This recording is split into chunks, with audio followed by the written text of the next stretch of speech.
बच्चों, आपका स्वागत है आपके YouTube चैनल मैथ एक्सेरा में। बच्चों, पिछली क्लास में हमने एक आपको होमवर्क दिया था। उम्मीद है आप सभी ने किया होगा। कुछ बच्चों ने कमेंट किया अपना आंसर कि कुछ का सही है कुछ का गलत है। चलो बच्चों, आज उस होमवर्क को हम करते हैं। मैच करना किसका सही है किसका गलत। ठीक है, तो क्वेश्चन लिखा था के का हमें मान निकालना था, है ना बच्चों। और कोई इक्वेशन थी के X plus 2i equal 5 and 3x plus Y equal 1। ठीक है, और इसमें दो कंडीशन आपको दी थी। पहली कंडीशन थी एक यूनिक सोल्यूशन की, अद्वितीय अद्वितीय हल है तब के का मान निकालना है। और सेकंड कंडीशन थी इसकी कोई हल नहीं है, कोई हल नहीं है। दो कंडीशन दी थी और आपको के का मान निकालना था। इसमें यूनिक सोल्यूशन में क्या होता है, जब यूनिक सोल्यूशन होता है तो रेखाएं आपकी क्या होती हैं, प्रतिच्छेदी होती हैं। और कंडीशन बनती है a1/a2 is not equal to b1/b2। ये कंडीशन किसकी है, यूनिक सोल्यूशन की है। यूनिक सोल्यूशन अद्वितीय हल है। जब अद्वितीय हल है तो ये कंडीशन बनती है। तो यहां से पहले हम बच्चों क्या करते हैं, a1 a2 a1 a2 और b1 b2 c1 c2 के मान निकाल लेते हैं। a1 क्या आ जाएगा k, a2 क्या आ जाएगा 2, my apology my mistake, a1 आ गया k और b1 आ गया आपका 2 और c1 आ गया -5। इसको इधर लेके जाते हैं, ठीक है, तो -5 मिल गया। और यहाँ से आपका इधर लिखे दे रहे हैं, ये आपका a2 आ जाएगा 3, b2 आ जाएगा आपका 1 और c2 क्या आ जाएगा -1। इधर भेज देंगे तो ये माइनस का बन जाएगा, तो ये आपके आ गए। ठीक है, तो अब अप्लाई करेंगे कंडीशन। a1 की जगह क्या लिखा है, a1 की जगह k है, a2 की जगह क्या लिखा है आपका, a2 की जगह 3 है। ठीक है, is not equal to b1 की जगह क्या लिखा है आपका, b1 की जगह 2 है। और b2 की जगह क्या लिखा है, b2 की जगह लिखा है आपका 1। ठीक है बच्चों, इसका इसके साथ मल्टीप्लाई करेंगे, इसका इसके के इक्वल के इज नॉट इक्वल टू क्या आया 6 आया। यदि के 6 नहीं है, मतलब 6 के अलावा कोई भी संख्या होती है, 6 के अलावा मतलब के इज ग्रेटर देन या लेस देन 6 होगा तो आपके क्या एक यूनिक सोल्यूशन मिलेगा। तो के का मान हमें क्या मिलेगा, 6 से बड़ा हो या छोटा हो, 6 के बराबर नहीं होना चाहिए। के का मान 7 हो सकता है, 4 हो सकता है, 3 हो सकता है, कुछ भी हो सकता है, लेकिन 6 नहीं होगा। तो ये पहली कंडीशन फुलफिल हुई। और कोई हल नहीं है, कोई हल नहीं है तो रेखाएं क्या होंगी, समांतर होंगी। ठीक है बच्चों, और समांतर होने की कंडीशन क्या होती है, समांतर होने की कंडीशन होती है a1/a2 b1/b2 और इक्वल c1/c2। ये समांतर होने की कंडीशन है, मतलब कोई हल नहीं है। तो यहाँ से आप कंडीशन अप्लाई करें कि किस पे मिल रहा है आपको, के मिल रहा है a1 पे, तो हम a1 और b1 वाली ये दो टर्म्स लेके इक्वल करेंगे। तो यहाँ से a1 क्या है आपका, a1 के है, और a2 क्या है 3 है, इक्वल b1 क्या है आपका, b1 है आपका 2 और b2 क्या है 1 है। तो यहाँ से k की वैल्यू क्या मिल जाएगी, इधर मल्टीप्लाई करेंगे k की वैल्यू 6 मिल जाएगी। यदि आपकी रेखाएं समांतर हैं, कोई हल नहीं है, तो k का मान 6 होगा। और यदि रेखाएं आपकी प्रतिच्छेदी हैं, यूनिक सोल्यूशन आपका है, तो k का मान 6 से बड़ा होगा या 6 से छोटा होगा, 6 नहीं होगा। ये आपके दो आंसर आ गए। इंपॉर्टेंट क्वेश्चन है, पता है बच्चों, ये आपका 2022, 23 और 24 तीन वर्षों में पूछा गया है। उम्मीद है ये 26 में रिपीट होगा। मोस्ट इंपॉर्टेंट, फिर से लिख लो, ठीक। पेपर दे के आओगे तो कहोगे सर क्या बात थी। रेस करें, चलो।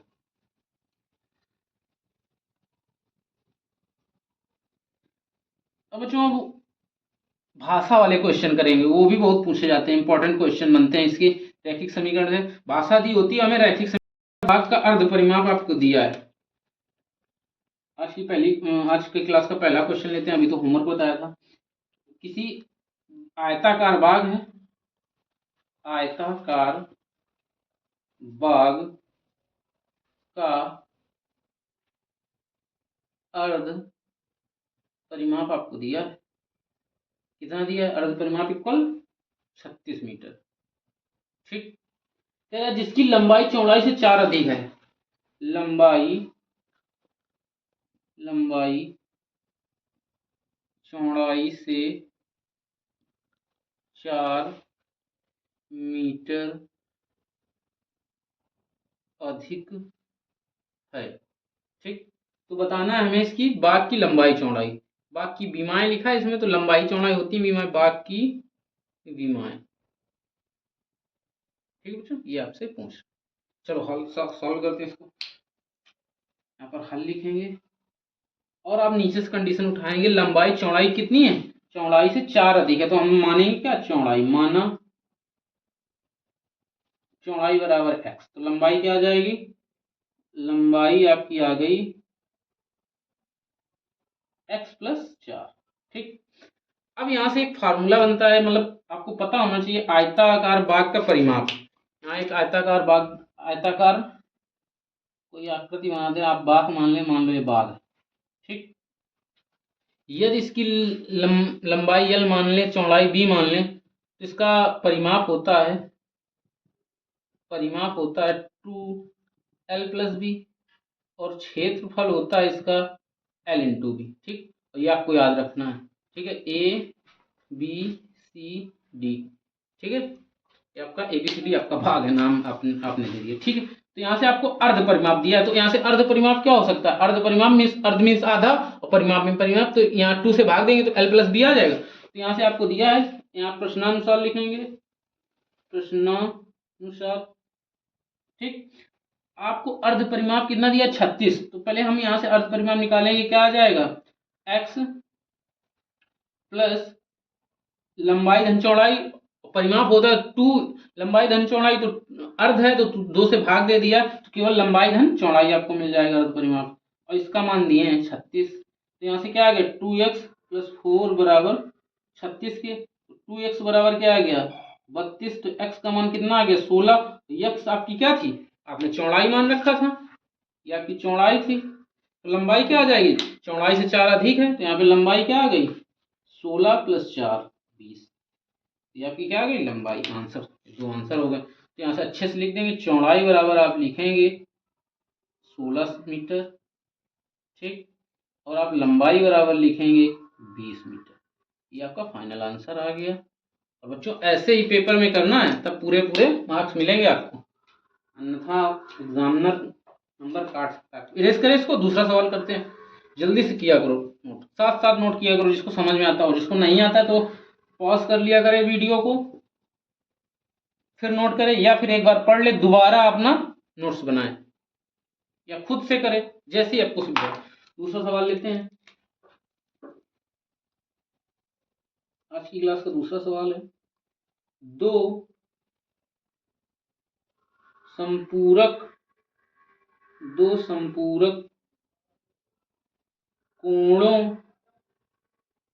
कोणों में बड़ा कोण छोटे कोण से 18 अंश अधिक है, 18 अंश अधिक है, तो कोण हमें बताना है। उन्हें ज्ञात कीजिए, प्रश्न कह रहा तो हमें कोण बताना है। संपूरक कोण क्या क्या होंगे, कोण पे क्वेश्चन मार्क। ठीक, तो पहले हमें बच्चों पता होना चाहिए संपूरक कोण क्या होते हैं। संपूरक कोण, ठीक, संपूरक कोण वे होते हैं जिन्हीं दो कोणों का योग 180 होना चाहिए। तो हमने यदि माना एक कोण अल्फा है, तो दूसरा क्या होगा? एक अल्फा है, तो संपूरक इसका क्या हो जाएगा? ऐसा लिखो, संपूरक हो जाएगा 180 माइनस अल्फा। यहां तक बात समझ में आई? ठीक बच्चों, तो चलो सवाल को हल करते हैं। कुल मिला के समझो, संपूरक कोणों का योग, यहाँ पे लिखो संपूरक कोणों का योग 180 डिग्री होता है। ठीक है, यहाँ से हल करेंगे। माना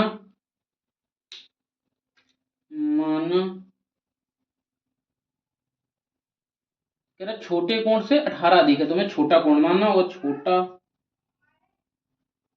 कोण बराबर x। ठीक है, हम बड़ा कोण को मान लेते हैं y, क्यों, चलेगा। चलो, माना बड़ा कोण बराबर छोटा कोण x है, बड़ा कोण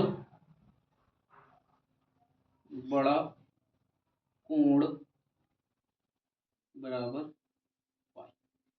ठीक, और दोनों ये संपूरक हैं, तो कंडीशन बनेगी x प्लस वाई बराबर 180 डिग्री। ठीक, लेकिन एक कंडीशन है प्रश्न के अकॉर्डिंग, x बराबर कह रहा है आपका बड़ा कोण बराबर है x प्लस 18 के, क्योंकि एक कंडीशन कह रही है छोटा कोण जो है आपका बड़ा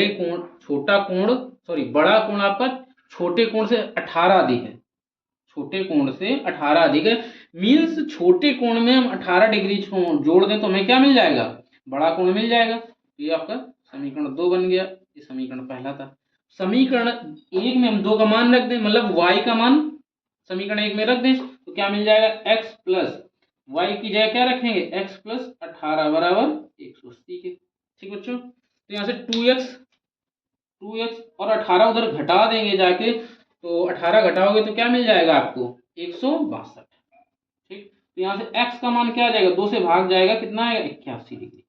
x का मान 81 डिग्री। छोटा कोण क्या आ गया आपका, छोटा कोण क्या आ गया, 81 डिग्री। तो बड़ा कोण क्या आ जाएगा, बड़ा कोण था आपका 18 अधिक था, बड़ा कोण क्या था, y बराबर x प्लस 18। तो y का मान यहां से क्या आ जाएगा, 18 प्लस 81, तो y बराबर 99 डिग्री आ जाएगा। ठीक बच्चों, यहाँ तक बात समझ में आई, तो आपके दोनों कोण आ गए। और नोट करो, इंपॉर्टेंट क्वेश्चन है, 2022 एनसीईआरटी 2022 का क्वेश्चन है ये। ठीक है, प्रीवियस ईयर है सारे इंपॉर्टेंट क्वेश्चन। इरेज करें, चलो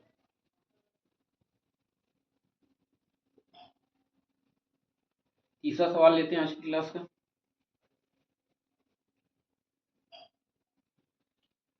मोस्ट इंपॉर्टेंट क्वेश्चन है। कह रहा है कि तीसरा सवाल, p का मान निकालना है हमें, और इक्वेशन है आपकी 4x plus P Y plus 8 बराबर 0 और 2x प्लस 2y प्लस 2 बराबर 0। कह रहा है कि ये आपके दो इक्वेशन दिए हैं और p का मान निकालना है। कंडीशन है आपकी अद्वितीय हल है,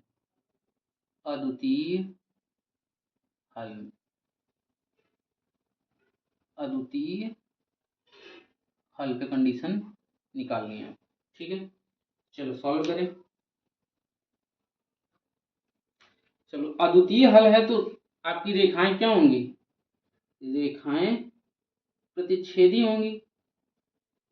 अद्वितीय हल यूनिक सॉल्यूशन होता है, प्रतिच्छेदी होती है रेखाएं, और प्रतिच्छेदी रेखाएं होती हैं तो condition a1 upon a2 is not equal to b1 upon b2, ये कंडीशन बनती है। तो आप देखेंगे आपको इतना ज्ञान हो चुका है, a1 a2 b1 b2 c1 c2 ये निकालना आप जान चुके हैं। तो यहाँ से हम डायरेक्ट करेंगे, a1 की जगह आप लिखेंगे 4, ठीक है, a2 की जगह 2 लिखा है, is not equal to b1 की जगह p लिखा है और b2 की जगह क्या लिखा है, 2 लिखा है। ठीक है बच्चों, इस 2 से 2 कैंसिल आउट करेंगे तो p is not equal to क्या है, 4। आपका p 4 नहीं होना चाहिए, p का मान 4 से बड़ा हो सकता है, p इज ग्रेटर देन और लेस देन 4, ये आपके मान हो सकते हैं, लेकिन p का मान 4 नहीं होगा, तो इसके एक यूनिक सोल्यूशन होंगे। ये आपका आंसर आ गया। ठीक है बच्चों, वेरी इंपॉर्टेंट क्वेश्चन है ये, लगातार आपका 2020, 22 और 23 ये 3 वर्षों में आया हुआ प्रश्न है। इंपॉर्टेंट क्वेश्चन है, देखने में छोटा क्वेश्चन लग रहा है आपको, ठीक है, आप सीख गए इसलिए थोड़ा हम शॉर्ट कर देते हैं, आगे बढ़े, इरेज करें, चलो इरेज करते हैं। एक मोस्ट इंपॉर्टेंट क्वेश्चन और एक करते हैं। दो संख्याओं का अंतर कह रहा है, चौथा प्रश्न है बच्चों। दो संख्याओं का अंतर, दो संख्याओं का अंतर 26 है, ठीक है। एक संख्या दूसरी की 3 गुनी है, एक संख्या दूसरे की 3 गुनी है। तो हमें बताना है संख्याएं, संख्याओं पे क्वेश्चन मार्क, ठीक। और पता है बच्चों, ये आपका प्रश्न आया 20, 22, 23, 24, 25, बाप रे बाप, 20, 22, 23, 24 और 25 लगातार, देखो कितने वर्षों, 5 वर्षों का, 5 वर्षों में रिपीट, इसलिए हम इम्पोर्टेंट बोल रहे हैं, ठीक है, इम्पोर्टेंट, क्योंकि इधर लगातार आ गया ना 22, 23, 24, 25, क्या पता इस बार भी लपेट दिया जाए। तो आपको पढ़ के जाना है, सारे क्वेश्चन हल करेंगे इसको। अब कह रहा है दो संख्याओं का अंतर आपको पता, एक संख्या दूसरी की 3 गुनी है, तो क्या करेंगे ना, कर नहीं पाएंगे। माना पहली संख्या बराबर x और दूसरी संख्या बराबर y, ठीक। अब दोनों का अंतर दिया है तो हमको थोड़ा और गहराई से सोचना होगा। पहली संख्या और दूसरी संख्या तो मान लिए, लेकिन इसमें हमें बताना पड़ेगा बड़ी कौन सी है। तो माना पहली बड़ी संख्या, क्योंकि बड़ी में तो छोटी घटाएंगे तभी तो अंतर आएगा। माना पहली बड़ी संख्या x है, छोटी संख्या दूसरी, अब छोटी बोलो या कुछ भी बोलो, दूसरी संख्या y है। तो प्रश्नानुसार लाइन का अंतर x माइनस वाई बराबर कितना, 26। ये फर्स्ट कंडीशन आपने फुलफिल की। दूसरी कंडीशन है दूसरे की 3 गुनी है, ठीक है। तो बड़ी संख्या 3 गुनी होगी छोटी की, तो x बराबर हम 3y लिख सकते हैं। बताओ, छोटी संख्या की 3 गुनी होगी बड़ी संख्या, ये तो बात हुई। तो चलो सॉल्व करते हैं इसको। x की जगह 3y यहाँ रखेंगे तो क्या आ जाएगा, x का मान, इसको समीकरण 1 मान लो, इसका 2 मान लो, तो यहाँ से x का मान मिला है आपको, तो समीकरण 1 में पुट करेंगे, तो x की जगह 3y रखेंगे और माइनस y बराबर 26 है। तो यहाँ से 2y बराबर क्या आ जाएगा, 26। y का मान क्या आ जाएगा, 13, 2 से भाग दे दिया। यदि y का मान 13 आ गया तो आप देख रहे हैं x क्या था, 3y था, x बराबर क्या आएगा, 3 इंटू 13, 13 तिया 39। तो दोनों संख्याएं क्या आ गई, x का मान आपका आ गया 39 और y का मान 13, दोनों आंसर आ गए। चलो नोट करो बच्चों, फिर इरेज करें, ठीक है। चलो बच्चों, आज की क्लास का आखिरी सवाल लेते हैं। सवाल कह रहा है 2 अंकों से बनी एक संख्या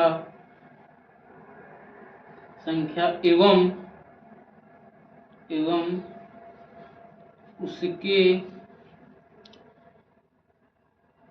अंकों को उलटने पर बनी संख्या का योग 66 है। यदि संख्या के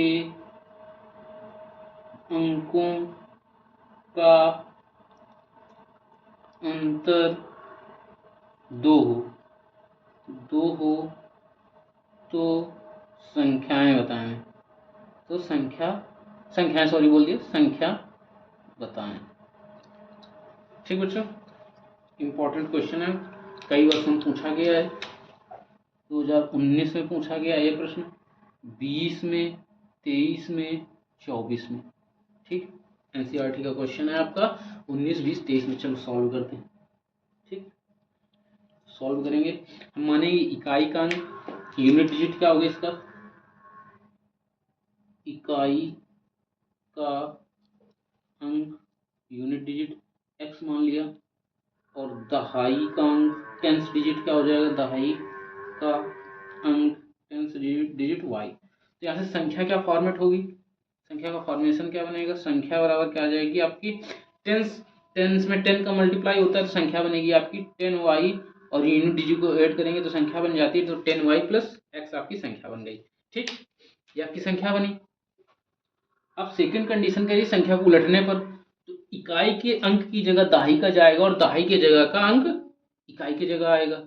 ठीक है, तो संख्या को उलटने पर, संख्या को उलटने पर बनी नई संख्या क्या आ जाएगी, 10x प्लस वाई। ठीक, दोनों संख्याएं आपको मिल गई। अब प्रश्नानुसार लिखेंगे। प्रश्नानुसार पहली कंडीशन कह रहा था संख्या और उसको उलटने से बनी संख्या का योग कितना, 66। तो संख्या क्या थी, 10x प्लस वाई, और उलटने से बना है 10y प्लस एक्स। ठीक, इनका योग कितना है, 66 है। इसको पहले थोड़ा सॉल्व करते हैं। 10x और x 11x, और plus 10y plus Y 11y equal 66। x plus Y बराबर क्या आया, 11 से भाग दे रहा है दोनों तरफ तो 6 आ जाएगा। ठीक, दूसरी कंडीशन में कह रहा है कि यदि अंकों का अंतर 2 है, इकाई का अंक x है, दहाई का अंक y है, ठीक है, तो इनके अंकों का अंतर x माइनस वाई कह रहा है, कितना है, x माइनस वाई कह रहा है आपका 2 दिए हैं। ठीक है, x माइनस वाई बराबर आपके पास क्या दिया है, 2 दिया है। ठीक बच्चों, यहाँ तक बात समझ में आ रही। तो आप एक इक्वेशन ये बनी है आपके पास, एक इक्वेशन ये बनी है, दो इक्वेशन आपके, दो रैखिक समीकरण, इनको सॉल्व करना है। सॉल्व कर, दोनों को जोड़ दो, प्लस प्लस प्लस, ये माइनस का वाई और प्लस का वाई कट जाएगा आपका, तो क्या इधर 2x मिलेगा और इधर क्या मिलेगा, 6 2 8। x का मान क्या आ गया, 8 में 2 से भाग दोगे 4 आ जाएगा। यूनिट डिजिट आपका आ गया, तो दहाई का अंक क्या हो जाएगा, ये आपका इकाई का अंक आ गया, इकाई का अंक। ठीक, दहाई का अंक क्या हो जाएगा, दहाई का अंक,